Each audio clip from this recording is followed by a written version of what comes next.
अब सवाल है कि भाई भारत स्मॉल रिएक्टर है क्या।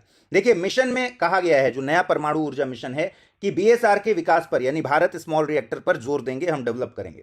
तो भारत स्मॉल रिएक्टर कैप्टिव उपयोग के लिए डिजाइन किया गया कॉम्पैक्ट 220 मेगावाट पीएचडब्ल्यूआर है। और पीएचडब्ल्यूआर इंडिया में पहले से ही है, ऑलरेडी इसके बहुत सारे प्लांट ऑपरेशनल हैं। प्रेशराइज्ड हैवी वाटर रिएक्टर, जिसके बारे में आपने जरूर पढ़ा होगा, ये वही है। इनको कॉम्पैक्ट 220 मेगावाट यानी 220 मेगावाट, 200 से 220 मेगावाट ये इनका प्रोडक्शन कैपेसिटी होता है, और ये ऑलरेडी इंडिया में है। तो ध्यान रखिए कि बीएसआर और एसएमआर दोनों अलग अलग हैं, क्या अंतर है वो हम आगे देखेंगे।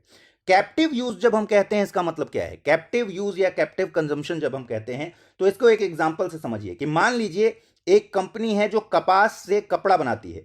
उसने कपड़ा बनाया, वो चाहे तो अब कपड़ा को बेच सकती है, लेकिन उसने कपड़ा बेचा नहीं, बल्कि कपड़े से फिर शर्ट बनाया।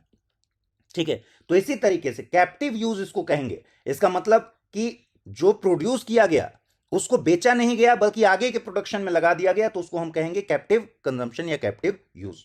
इन रिएक्टरों को भूमि की आवश्यकता कम पड़ती है, तो इसलिए इनको डेवलप किया जा रहा है। और एक मकसद ये है, छोटे हैं ये, तो स्टील उद्योग, एल्यूमिनियम उद्योग, धातु जैसे जहां इंडस्ट्रीज हैं ऑलरेडी, वहां पर बनाने के लिए ये बहुत अप्रोप्रिएट हैं, कम लैंड में डेवलप हो जाएंगे।